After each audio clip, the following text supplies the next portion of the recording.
Hello everybody and welcome back to Jurassic World The Game, episode number 9. Almost at 10. One more episode and then we'll be at 10, so we're getting there. It's been like a month, I think, so very cool. You guys have seen the thumbnail and I'm going to explain what this is all about. So there is a new event out in Jurassic World The Game. It is no longer Rexy's Rampage, it is now Carnivore Carnage. Now, what you can obtain through said event is a unlock for Compsognathus, Dracovinator, and Compsognathus. So, what does this mean? It means that Ludia is basically handing out a flock creature, technically 2, for free. And these missions are not hard. This is super easy to do, especially if, maybe you're not good at battling and, you just don't have a great lineup. At least you'll be able to get the most important thing here, which are the compies. Now, the reason why this is so crazy is because flock creatures are the best creatures in the game, as we all know. They can take up to 3 attacks and waste 3 turns on the enemy while you build up reserve points. So they act as 3 dinosaurs in one. And they are not easy to come by. Honestly, the easiest way you'll get them is from the amber market when they are in rotation, and that even costs 150,000 amber. So they are not cheap in the slightest. And the only way to unlock compies previously was from a modded tournament like the Rexy tournament. Now, as someone who did the Rexy tournament, I can tell you straight up that was not fun and not easy. So unless you're, a far along in the game and have a good lineup and you have access to, a good selection of mods and you can keep buying them, it was practically impossible to unlock. But that all changes right now. So what do you need to do to get these rewards? You need to complete 20 battle events in Carnivore Carnage. You need to open 150 card packs. You need to reach raid boss level 15, and you need to gain 15,000 season points. So especially the complete Carnivore Carnage events and the gain 15,000 season points, those could seem a little bit daunting. Now, if you're free to play and you don't have the Grand Premium Pass, the only way to get season points are from your daily, weekly, and seasonal missions. Now, this season has currently been ongoing since when the Rexy event started, and I have not claimed any of my season missions. I have them all done, but I have not claimed them for this exact reason. So my advice out there to all of you is to save your missions. Now, if you don't have all of your season missions, perhaps you already claimed them or you're not able to do them. Don't lose hope, because this event goes for 20 days. So you have about 3 weeks as of today. And this season only has 6 days left. So a new season will come into rotation, granting you new, obviously, daily challenges, new weekly challenges every week, and the most important thing, more of these season challenges. Just know that if you don't have access to a major haul pool of season points right now, you're going to need to sort of work kind of hard when this new season starts to claim as many seasonal points as you need. Now, as far as completing Carnivore Carnage events, that is just doing the events that are in this tab. Now, do note that things like tournaments do not count. They do not count. I've looked at it, they don't count. No matter if you place in the worst league or if you place in Dominator, they do not count towards that. As far as boss packs go, I am not sure, but I do not think that they would. What's really going to affect it is these right here. Packs that you earn through doing a couple of battles in this tab are what is going to make that total go up. So the easiest things I think to do are to do things like the Earth Shatterings. Those scale to your level, not that everything else doesn't, but usually they are the most fair because it is a standard prize and not anything crazy. So make sure, if you have a hard time doing some of the events, do the Earth Shatterings. They come and they go very quickly. There's ones always for land, water, and Cenozoic. So those are what I find to be the easiest ways to get that total to go up. Now, open 150 card packs. This should happen just naturally as far as it goes from you playing the game. You get a pack every 6 hours just in the regular tab with the free mystery pack. And then usually you can watch an ad to get another mystery pack. But if you do a lot of events, you win a lot of tournaments, and you just play this game at least an hour every day, you shouldn't need to go out of your way to look for any more packs. There should be well enough here. If you do not play the game as much, I would recommend watching ads, maybe seeing if you can buy some of the packs with bucks. They have packs back here that are as cheap as $1,000. If you're really in a pinch, you could get some of these, and sometimes they usually grant good rewards. This one actually has surprisingly good rewards. I might take a look at that. But as far as that goes, that's how you do that. And the last thing, reach raid boss level 15. That is just doing these. Now, this event is almost over, but I'm pretty sure there will be another one that'll come back. So the D-Rex event isn't going to just be over with this. What you have to do is get the D-Rex to level 15. And if you're not later in the game, that can be a challenge. So as far as that goes, I would, if you're not having a good lineup in the game, you don't do many missions, and you don't play a lot, I would just say make sure that you are doing your quest in the season, and make sure you're opening 150 of those card packs, because at the end of the day, if you want anything from this, it is going to be the COMPY unlock. But that's the biggest disclaimer I have for this video, and that is what anyone should take away from this, is make sure that you get the COMPY unlock from this, because I don't think we will get another unlock as good as this in quite a long time. So please, please, please, guys, take a look at this. Take a look at this. See what you can do and get it done. If you even just go to Dracovinator, but you can't get the Compsognathus unlock, or not unlock, copy, that's cool too. That means you can make the hybrid down the line. Getting the free copy of the hybrid is just for people who are able to do everything. As long as you get the copy, you are okay. Now, what do we actually have to do in the game?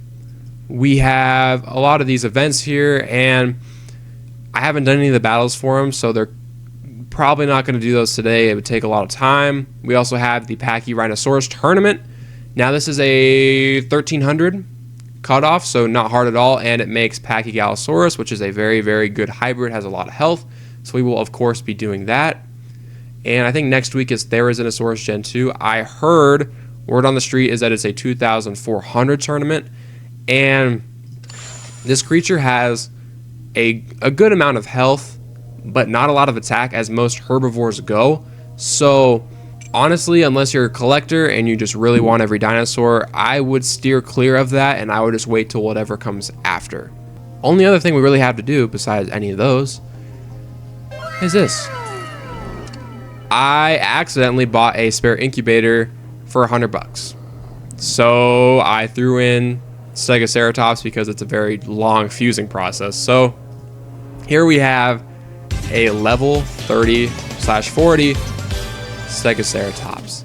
Now this thing has great stats. We're looking at 2,500 health and 655 attack. Now, obviously compared to a lot of things, it's good, but it's not the best. But obviously a level 40 Stegoceratops is going to give us access to Monostegotops, which is infinitely better than Stegoceratops. So here, we will claim the 4th creature fact, and we'll go through them. With a hefty spiked tail and 2 3-foot long horns, the Stegoceratops is equipped with the ultimate defense against apex predators. Obviously, it's got traits from both Stegosaurus and Triceratops, so it's good in that area. Combining the DNA of a Stegosaurus and Triceratops, its name means roof-horned face. So, very cool name, has a good meaning. The Stegoceratops' large spiked frill and thick back spikes easily thwart an awesome chomp of a hungry Tyrannosaurus or Allosaurus, so this thing can defend itself quite well. And what sets this majestic beast apart is its size, weighing in at 15 tons. That's the same as a F-18 fighter jet. So look at that. It's quite amazing. So what we are going to do is get this thing to level 40 and 3,000 health, 778 attack. This thing is pretty darn good. Let's see where it squares up in the lineup. And it is third. So very good. Very good herbivore. Now, having the level 40 Stegoceratops is only good for the reason of it having 620,000 coin in 3 hours. That is the only reason I would ever keep this thing just a Stegoceratops, because if you fuse it to mono Stegotops, you not only get more attack, it has a shorter cooldown, I believe. So there's really no point in keeping this thing as it is, and we have well over enough Monolophosaurus DNA to do it. And we'll see if I have a free, yeah, we have a free canister here. Let's do this code 19. It's always Pterodactylus. I don't know why. They love this guy. I don't know if I could say the same, but that's a lie. It's really good. I love Pterodactylus. I'm not lying, I promise. But exciting things are happening in Jurassic World the Game right now. It's honestly crazy how good Ludia is handling the game right now.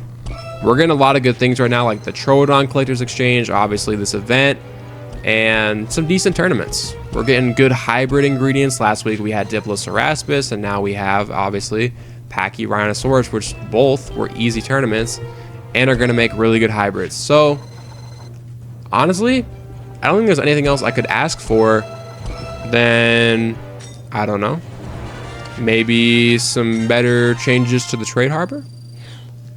Maybe let me do custom exchange for bucks. They would never do that. But point being is the game is in quite literally a pretty perfect state, and I think as many others have said that they feel the game is in its peak. And I don't think that's crazy to say at all. Now, we're just going to fuse this thing into Monostegotops, and I don't mind speeding it up. Doesn't cost that many bucks. Does take 350 DNA though. I think that's quite a lot. So this thing will kind of drain our bank account here. But here we have Monostegotops. This thing looks awesome. It looks like more weirdly reptilian, and it doesn't get rid of our Stegoceratops enclosure. So we're gonna have to place him, and now we can buy him in the market. So let's move him back to where he was before. And unfortunately, he makes significantly less coin. He only makes 4,000, and that's after being boosted. So not very good. Not very good at all. But way better stats. So we'll take it. It's a sacrifice that you have to be willing to make. And I make a lot of good coin anyways, so we'll be all right. Now, what does this thing sell for? It only sells for 12,000 DNA, which is very surprising because if you go to something like Diploceraspis, which is a rare hybrid, it sells for 19,000. So I don't know what the logic is there, but there's clearly little to none. So let's check where it places in the lineup. And it is the best thing in the lineup. So not by much. It has, well, I guess you could say it earned its spot. It's got two more attack than Indominus Rex and like 500 more health. So it's very good. And we are super close to being able to buy a second one. Yeah, we're only like 140 DNA away. I might honestly switch my SDNA on code 19's to Monolophosaurus DNA just to get that done. But I think we have some badges to collect too. Yep, just one for having Monostegotops. That's pretty cool. And honestly, biggest thing I wanted to do today was just little PSA. Get your Compsognathus, get the compies. So we'll do one last thing, and I think that'll be a modded, good old modded PvP. It wouldn't be a Jurassic World The Game video if we weren't playing modded PvP. Now, do I have? Yeah. Good, I've got 2 common mods. I did not want to have to exit out of the menu and buy more. And we're going up against some pretty easy stuff, I would say. So Carniraptor and Prionsuchus both have Berserk, which is good for us because then we might be able to one-shot them. And then Elenqua just has a defense one, Tough Skin, I think it is. So not very hard to take down. Carniraptor can, of course, kill us in one, but we're blocking. He might think we're blocking for one, so he's got to go for two technically, which he should. Come on. And there he goes for two. So down goes Elenqua. I don't know why I was blanking on his name. All right, let's use our heroic ability here. Carniraptor should be dead. Prionsuchus should take a very good chunk. Yeah. Especially with that Berserk mod on, it'll be down to like half health. Yep. And there's Elenqua. Gone. And we can, of course, kill it in 3. So, well, bam. Again, reason why I love Dilophosaurus, you never lose a modded battle with this thing. It wipes the floor. And we'll hopefully get some pretty darn good prizes. I'm looking for a Shunosaurus. And we get the dreaded Diplotator. So, not too bad. Those things sell for about 2,000 DNA. So, I mean, if you keep getting them and you keep hatching them.